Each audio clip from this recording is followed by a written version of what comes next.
যুদ্ধ হলে আমরা জয়ী হই।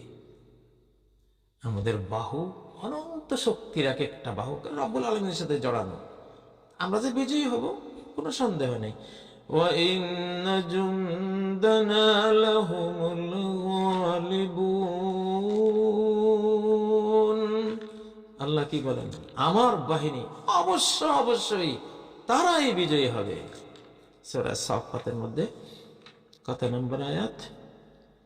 আল্লাহ তো এটা একেবারে দৃঢ়ভাবে এটা বলেছেন, সূরা সাফফাতের 173 নম্বর আয়াত। তাহলে যুদ্ধ হলে আমাদের লাভ। যারা আমাদের উপরে যুদ্ধ চাপিয়ে দিচ্ছেন, ভাবছেন যে মুসলিম উম্মাহকে হারিয়ে দেবেন, জিতিয়ে দেবেন ইনশাআল্লাহ। ওই যে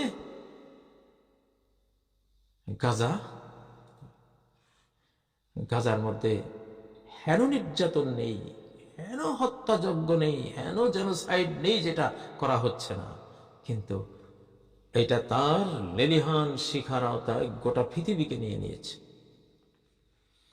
তোমাদের জুলুম অত্যাচার লেলিহান শিখা বিস্তৃত হয়ে দাবানলের মতো গোটা বিশ্বকে গ্রাস করেছে।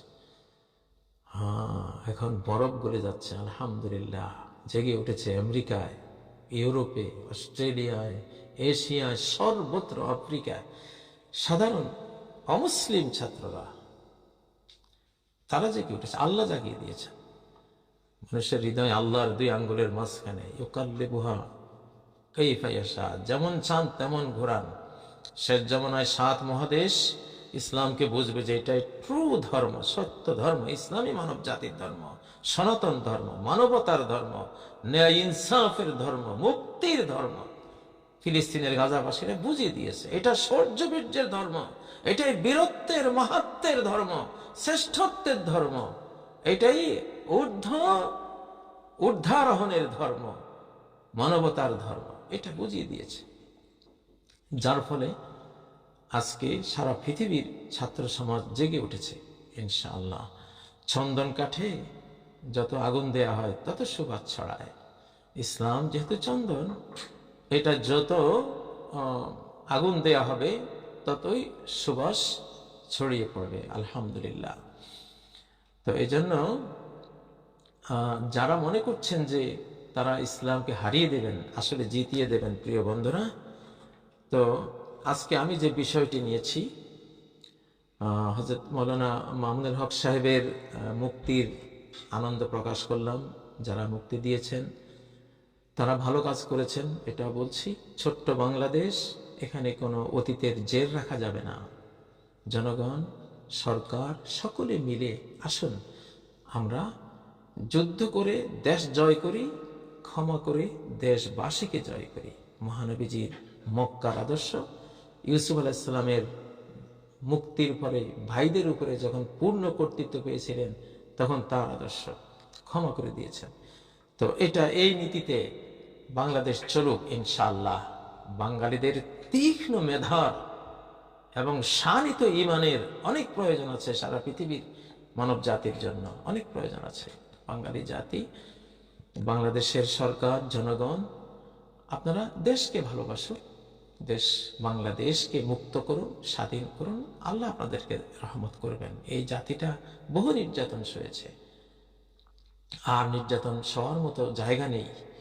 এখন সামনে এগিয়ে যেতে হবে আমাদেরকে ঐক্যবদ্ধ হয়ে, সবাইকে অধিকার দিয়ে নিজেদের মধ্যে একটা প্রীতির বন্ধন তৈরি করে এগিয়ে যান।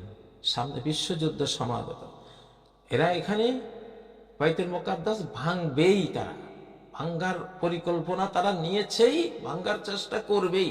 ভাঙবেই মানে ভাঙ্গার চেষ্টা করবেই, আমরা সেটা রুখবই। এটাই এখন বড় টার্গেট।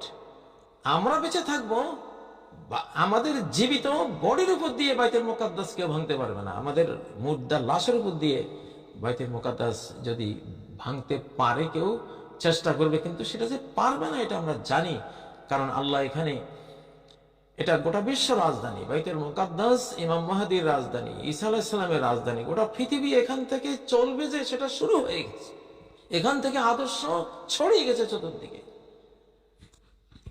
আজকে মুখে মানবতার কথা বলা হয়, বইতে লেখা হয় মানবাধিকারের কথা, আর বাস্তবে শিশু, নারী, এতিম, বৃদ্ধ, বৃদ্ধাকে কিভাবে বোমা মেরে তাদেরকে সর্বনাশ করে দেওয়া হচ্ছে, এটা বিশ্ব বিবেক দেখছে, স্কুল, কলেজ, ইউনিভার্সিটির ছাত্ররা দেখছে। এই জন্য তাদের হৃদয়কে আল্লাহ তাআলা কবুল করেছে। যে মুসলিমরা বাইতুল মুকাদ্দাসের পক্ষে কথা বলছেন না, আল্লাহ আপনাদেরকে চেঞ্জ করে ফেলেছেন, আপনাদেরকে বদলে দিয়েছেন, আপনাদেরকে আল্লাহ সরিয়ে দিয়েছেন তার সন্তুষ্টির জায়গা থেকে। এবং অমুসলিমদের মধ্যে যারা যোগ্য আছে আল্লাহ তাদেরকে বাছাই করছেন। এটা কিন্তু শুরু হয়েছে। এই যারা আজকে গাজার পক্ষে, ফিলিস্তিনের পক্ষে আজকে সংগ্রাম করছে, এরাই একদিন ইমানের তৌফিক পেয়ে সারা বিশ্বে মানবতার মুক্তির দিন প্রচার করবে ইনশাআল্লাহ। এদেরকে আল্লাহ কবুল করেছেন। দেখুন এই তথ্য আল্লাহ দিয়েছেন কোথায়? সূরা আল মাইদার 54 নম্বর আয়াত। ইয়া আইয়ুহাল্লাযীনা আমানু মান ইয়ারতাদ্দা মিনকুম আন দীনিহি ফাসাউফা ইয়াতিল্লাহু বিকওম। হে ইমানদার সমাজ, তোমাদের কেউ যদি তার দিন থেকে মুরতাদ হয়ে যায়, দিন ত্যাগী হয়ে যায়, ধর্ম ত্যাগী হয়ে যায়, ইসলাম ত্যাগী হয়ে যায়, তাহলে কিচ্ছু যায় আসে না, তারই যায় আসে, ধ্বংস সে হবে যে ত্যাগ করেছে। আল্লাহর কিছু যায় আসে না, ইসলামের কিছুই যায় আসে না, বাইতুল মুকাদ্দাসের কিছুই যায় আসে না, কারণ আল্লাহ বদলে নেবেন, তোমরা আউট।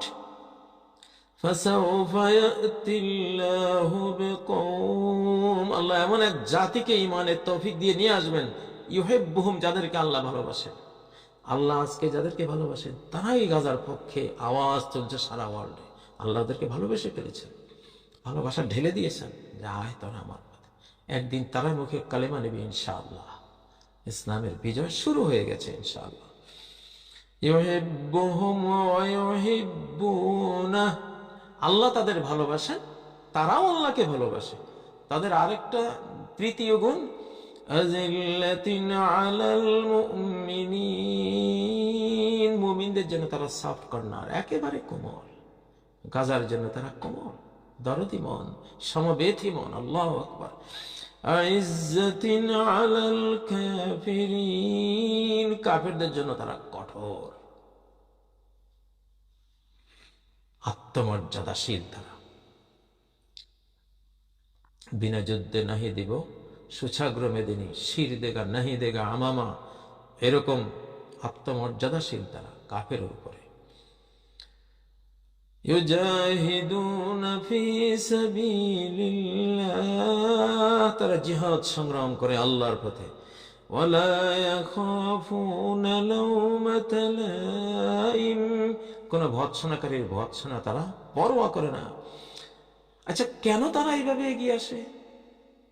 আজকে আমেরিকার ছাত্ররা, ইউরোপের ছাত্ররা, অস্ট্রেলিয়ার ছাত্ররা, দেশে দেশের ছাত্ররা, তারা কি মুসলিম? মুসলিম তো না। তাহলে কেন মুসলিমরা, অনেক মুসলিমরা চুপ হয়ে আছে, তারা কেন বিক্ষোভে ফেটে পড়েছে? কারণটা কি? আল্লাহ বলেন, যালিকা ফাদলুল্লাহ, এটি আল্লাহর অনুগ্রহ, আকাশ থেকে অনুগ্রহ ঢেলে দেওয়া হয়েছে তাদের অন্তরে। ইউতিহি মান ইয়াশা, আল্লাহ যাকে চান সে অনুগ্রহ দান করেন। আল্লাহু ওয়াসিউন আলিম, আল্লাহ মহা অনন্ত প্রশস্ত, তার দান, তার অনুগ্রহ আমাদের মতো চুনুপুটিত আল্লাহ নন।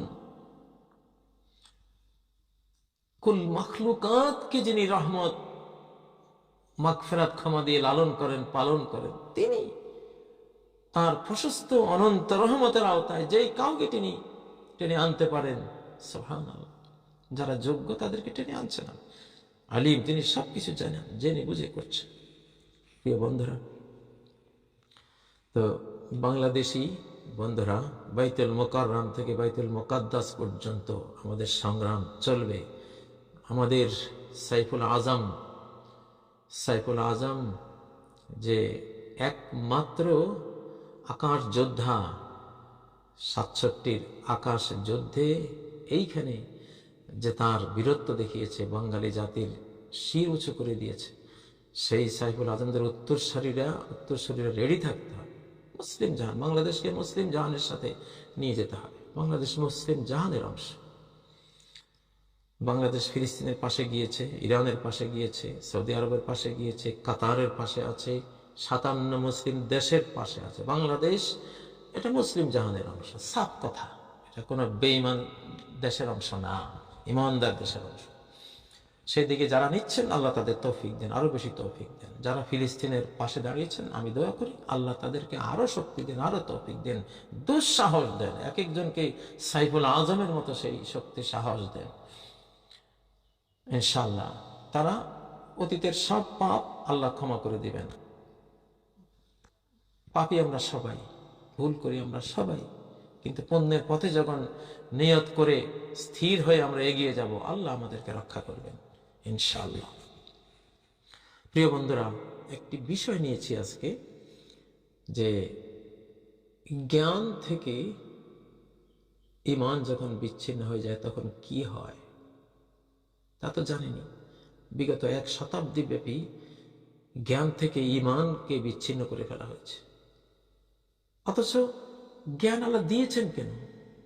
জ্ঞান দিয়েছেন এই জ্ঞান যাতে সৃষ্টিকর্তাকে বুঝার এবং তারপর তার সৃষ্টিকে বুঝার বাহন হয়। আগে সৃষ্টিকর্তা, এবং সৃষ্টিকর্তাকে বুঝে জ্ঞানের আলোকে সৃষ্টিকর্তা পর্যন্ত তুমি পৌঁছে যাও, তার পর্যন্ত চলে যাও, তোমার সফলতা। এই পৃথিবীতে মানুষের কিছুই নেই, কেউই নেই আল্লাহ ছাড়া। আমার আপনার পুঁজি আমার আল্লাহ, উনি। আমার আগেও কেউ ছিল না, কিছুই ছিল না, আমার পরেও, মৃত্যুর পরেও কেউ থাকবে না, কিছুই থাকবে না, আমার আল্লাহ থাকবেন। তিনি আগেও ছিলেন, তিনি পরেও ছিলেন। ইলাল্লাহিল মাসির, শেষ ঠিকানা আল্লাহর দিকে। তো যেই জ্ঞান আল্লাহ পর্যন্ত পৌঁছায় না, এই জ্ঞান তো মানুষকে শয়তান বানায়। জ্ঞান যখন ঈমান থেকে বিচ্ছিন্ন হয় তখন সেই জ্ঞান মানুষকে শয়তান বানায়। ইবলীসের জ্ঞান কম না, বিশাল জ্ঞানী সে হলে কি হবে? তার জ্ঞানের সাথে কুফর যুক্ত হয়েছে, ঈমান যুক্ত হয়নি, সে জাহান্নামী হয়েছে। তার পুরো বংশধর শুদ্ধ, ট্রিলিয়ন ট্রিলিয়ন বংশধর শুদ্ধ জাহান্নামী হয়েছে, মানুষদেরকে সর্বনাশ করেছে, এখনো সর্বনাশ করছে। একটাই সমস্যা হয়েছে, জ্ঞান ঈমান থেকে বিচ্ছিন্ন হয়েছে। জ্ঞানকে ঈমান থেকে বিচ্ছিন্ন করা যাবে না। সকল কলেজে জ্ঞানের সাথে ঈমানের চর্চা, কোরআনের চর্চা, ঈমানের যে গ্রন্থগুলো আছে, আসমানি গ্রন্থ, কোরআন সুন্নাহ চর্চা ফরজ, অপরিহার্যটা হতেই হবে। আগামী দিনে সেটা হবেও ইনশাআল্লাহ। বিকাল কলেজ ভার্সিটিগুলোতে এই যে প্রতিক্রিয়াটা, কিন্তু ঈমানের চর্চা শুরু হয়েছে আলহামদুলিল্লাহ। জ্ঞানের সাথে ঈমান যুক্ত হচ্ছে, ওরা বিচ্ছিন্ন করে দিয়েছে ঈমানের সে আবেগ, ঈমানের সেই ইমোশন, ঈমানের সেই যে সম হামদর্দি, সমবেদনা, সেটা একসাথে হয়েছে আলহামদুলিল্লাহ। আল্লাহ তাদের কবুল করবেন। তো জ্ঞান থেকে ঈমান বিচ্ছিন্ন হলে সে মানুষটি শয়তান হয়ে যায়। মিনাল জিন্নাতি ওয়ান নাস, জিনদের যদি জ্ঞান থেকে ঈমান বিচ্ছিন্ন হয় তারা জিন শয়তান হয়। মানুষদের যদি জ্ঞান থেকে ঈমান বিচ্ছিন্ন হয় তারা মানুষ শয়তান হয়, ফেরাউন হয়, নমরুদ হয়, সাদ্দাত হয়, এগুলো হয়। আজকে আমাদের বাংলাদেশেও উপমার অভাব নেই। তো জ্ঞান তো হলো সৃষ্টিকর্তাকে পাওয়ার বাহন। আমি কি কি করলে আমার স্রষ্টা আমার উপর রাজি হবে, আমি এই জীবনেও সুখী হব, কবর জীবনেও সুখী হব, পরজীবনে অনন্ত জীবনেও সুখী হব, স্রষ্টার সন্তুষ্টি ভাজন হয়ে কি করলে, সেই জন্য জ্ঞান। স্রষ্টার সাথে সম্পর্কের নামই তো ঈমান। সেই সম্পর্ক কাটা হয়ে গেলে তার প্রতি ঈমান না থাকলে আর তুমি জ্ঞান শিখো কেন? কি করবো এটা দিয়ে? এটা দিয়ে নিজেকে ধ্বংস করবো। আজকে যেমন জ্ঞান বিজ্ঞান দিয়ে বিশ্বকে ধ্বংস করে ফেলা হচ্ছে। আজকে যে এক একটা বোম তৈরি করা হচ্ছে, পৃথিবীকে, মানে পৃথিবীর কোনো কিছুর অস্তিত্বই থাকবে না। এখন যার ভিতরে ঈমান নেই, এই বোম তার হাতে, সে তো সর্বনাশ করে ফেলতে পারে। কিন্তু একজন ঈমানদার তো এটা করবে না, করতে পারে না, সে করবে না। সৃষ্টিকর্তা অনুমতি দেয় না কাউকে। প্রিয় বন্ধুরা, তো বিগত 1 শতাব্দীতে জ্ঞান থেকে ঈমান বিচ্ছিন্ন হয়ে গেছে। চেরাগ থেকে যদি, চেরাগের সলিতে থেকে যদি তার তেল আউট হয়ে যায়, চেরাগ কি জ্বলে? জ্বলে না। ঈমান হলো তেল, ঈমান হলো তেল, আর জ্ঞান হলো সলিতা আগুন, সে জ্বলবে, কিন্তু তার জ্বালানি, তার ফুয়েল তো হলো ঈমান। আজকে কোরআন পড়া হচ্ছে কিন্তু কোরআনে কাজ দিচ্ছে না কেন? আরে কোরআনে কাজ দেবে কেন? কি করে? ফুয়েল দাও না, ঈমান দাও না। কোরআন তো প্রথম কথাই বলেছে, ইকরা বিসমি রাব্বিকাল্লাযী খালাক, পড়ো।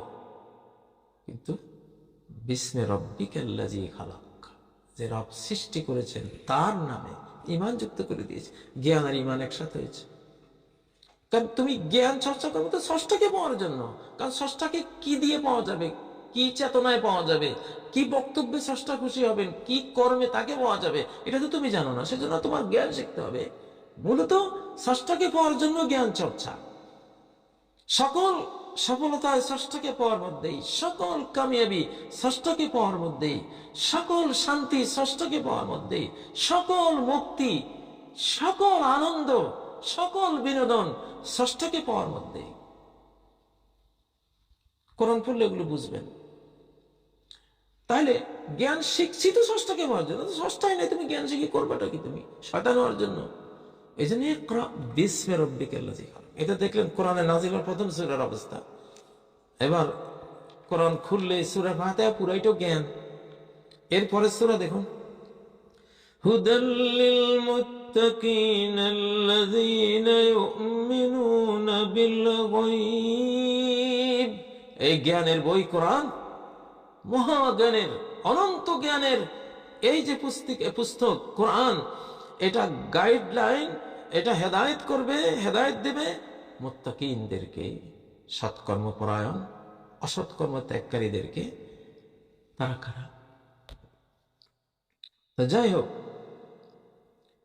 তো এই জন্য জ্ঞানকে কখনো ঈমান থেকে বিচ্ছিন্ন করা যাবে না। যেই বইতে জ্ঞানের সাথে ঈমানের কথা নেই, আল্লাহ কোরআনে, সারা কোরআনে জ্ঞানের সাথে ঈমান যুক্ত করেছে। সারা কোরআন সম্পত্তি বন্টন করতেছেন, এটা জ্ঞান, তাই না? সম্পত্তি বন্টন করতে গিয়া কিভাবে আল্লাহ তাআলা ঈমানের সাথে যুক্ত করে দিলেন দেখুন, ফরিদাতাম মিনাল্লাহি ইন্নাল্লাহা কানা আলিমান হাকীমা। এই যে মায়ের 1/3 সম্পত্তি পাবে বা 1/6 পাবে, বা বাবাই কত পাবে, ভাগ করছেন আল্লাহ সূরা নিসার 11 নম্বর আয়াত, তাই না? এটা জ্ঞানের বিষয়। এটা বলার পরে ঈমানের সাথে যুক্ত করে দিলেন, ইন্নাল্লাহা কানা আলিমান হাকীমা, নিশ্চয় আল্লাহ সবকিছু জানেন এবং তিনি পরম কুশলী। সুবহানাল্লাহ। ঈমান কোরআন সর্বত্রই। এই যে ওয়াসিয়াতাম মিনাল্লাহ ওয়াল্লাহু আলিমুন হালিম। এই যে সম্পত্তি ভাগ করে দিলাম, কেউ মারা গেছে, তার কেউই নেই, ছেলেও নাই, মেয়েও নাই, বাবাও নাই, মাও নাই, কেউই নেই, তার সম্পত্তি কি হবে? এইভাবে ভাগ করো। আল্লাহু আলিমুন হালিম, আল্লাহ সব জানেন, তিনি পরম ধৈর্যশীল। দেখুন কিভাবে প্রত্যেকটা জায়গায়, আপনি যেখানে, আপনি সারা কোরআন, আমি দুইটা উদাহরণ দিলাম, সারা কোরআনে দেখবেন একটা কিছু বলেই আল্লাহ তাআলা সেখানে যেখানে যেখানে প্রয়োজন ঈমানের প্রসঙ্গ দিয়ে, জ্ঞানের সাথে ঈমান, সারা কোরআনে জ্ঞানের সাথে ঈমান। আচ্ছা, জ্ঞানের সাথে ঈমান, জ্ঞানের সাথে ঈমান যুক্ত হওয়ার কারণেই মুহাম্মদুর রাসূলুল্লাহ সাল্লাল্লাহু আলাইহি ওয়াসাল্লাম আর তার সাহাবীরা এমন একটা দিন আদর্শ রেখে গেছেন, এমন একটা পৃথিবী রচনা করে গেছেন, এমন একটা সমাজ রচনা করে গেছেন, আজও যেটার কোনো তুলনা নেই। সমস্ত সমাজ সৌন্দর্যের মডেল হলো তারা এবং তাদের তৈরি তখনকার পৃথিবী, তখনকার সমাজ, মদিনার সমাজ, মুসলিম সাম্রাজ্যের সমাজ, তার ন্যায় নীতির সমাজ, আজও তারা মডেল, কারণ জ্ঞানের সাথে ঈমান যুক্ত হয়েছিল।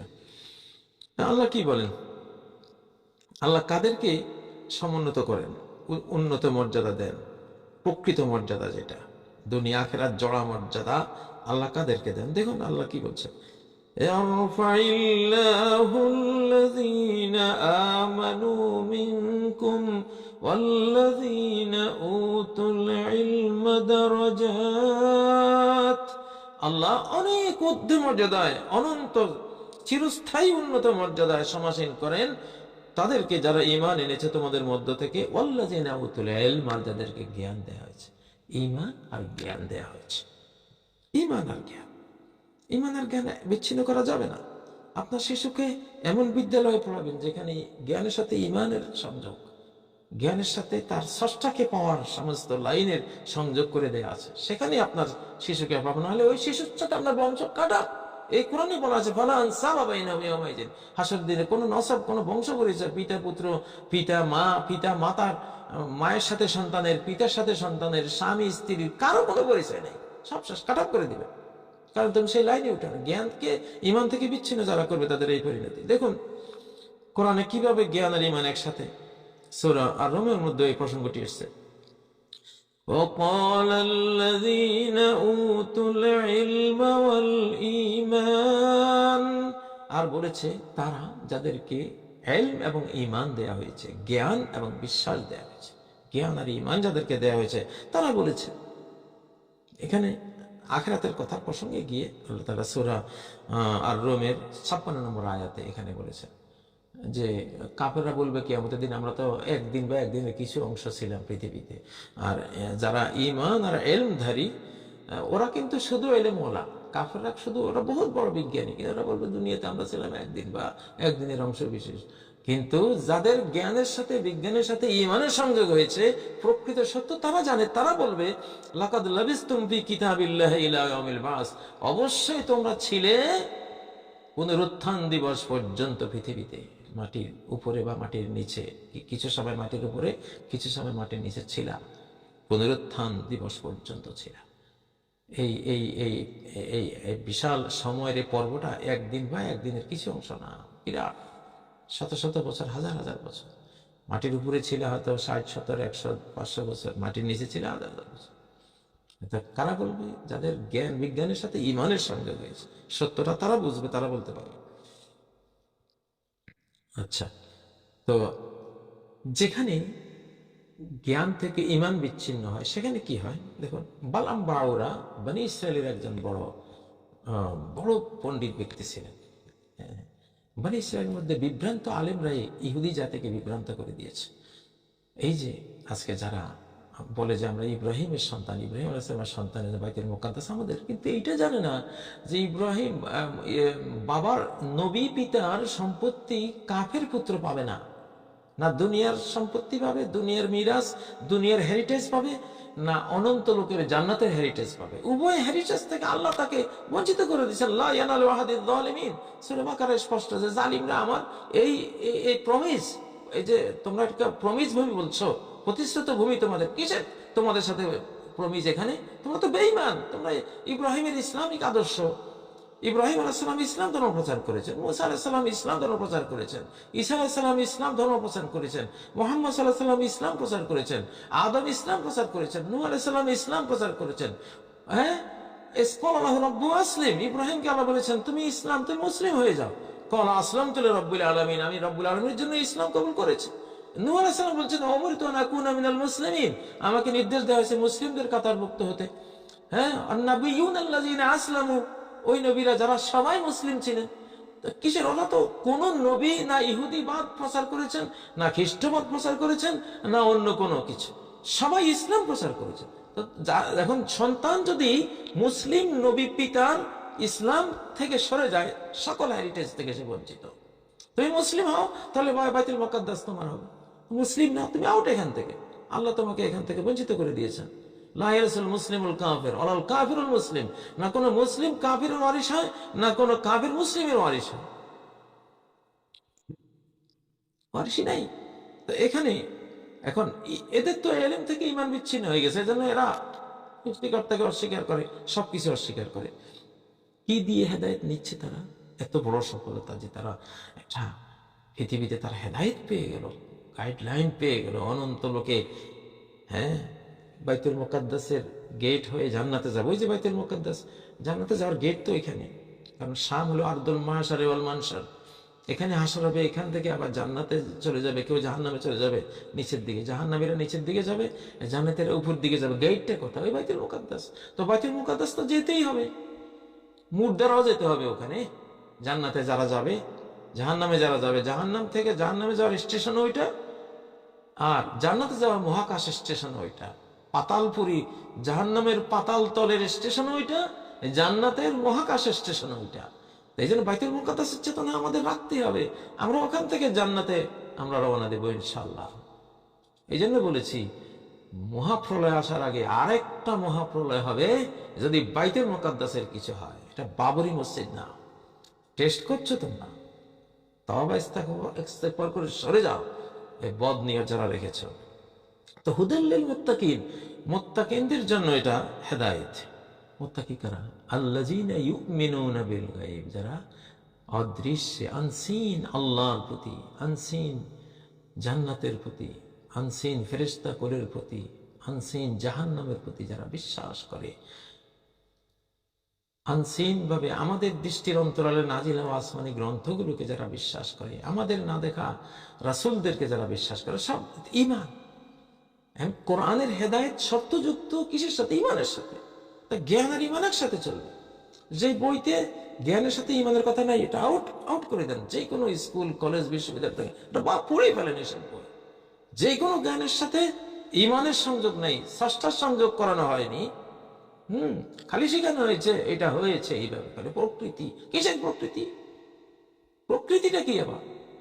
প্রকৃতি বলতে কিছু কিছুই না। আল্লাহ সৃষ্টি করেছেন, স্রষ্টার সৃষ্টি। স্রষ্টার সৃষ্টিকে স্রষ্টাকে কাটাপ করে প্রকৃতি প্রকৃতি বলে মুশরিকরা যে বুলি আওয়া, এগুলি মৃত্যুর সময় সবাই স্রষ্টা বলে চিৎকার করে এগুলো। এখন ঈমান থেকে, ইলম থেকে ঈমান বিচ্ছিন্ন হলে কি হয় দেখুন। ওয়াতলু আলাইহিম নাবা আল্লাযী আতাইনাহু আয়াতিনা, তোমার জাতির কাছে ওই ব্যক্তির সংবাদ তুমি আবৃত্ত করো কোরআনে, যাকে আমি আমার আয়াত দিয়েছি, আমার কোরআন দিয়েছি, তৎকালীন তাওরাত দিয়েছি। ফানসালাকা মিনহা, কিন্তু সে তাওরাতের যে আহ্বান, যে ঈমানের প্রয়োজন ছিল সেটা থেকে সে সরে গেছে।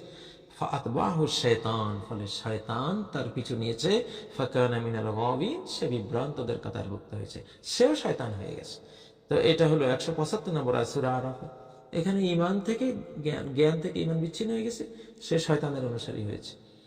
প্রিয় বন্ধুরা, তো বিশ্বে যেটা এখন হচ্ছে, আমেরিকা সহ সারা পৃথিবীতে যেন আকাশ থেকে ঈমান এই হৃদয় জগতে নামতেছে আলহামদুলিল্লাহ।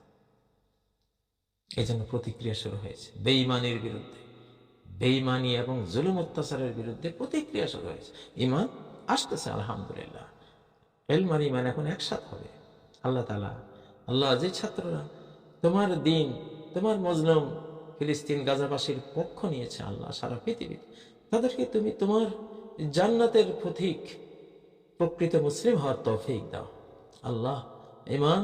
ঈমান দিয়ে তাদের হৃদয়কে আরো নুরানি করে দাও, তাদের জীবনে জ্ঞান আর ঈমানকে একসাথ করে দাও, আমাদের জীবনে জ্ঞান আর ঈমানকে একত্র করে দাও আল্লাহ।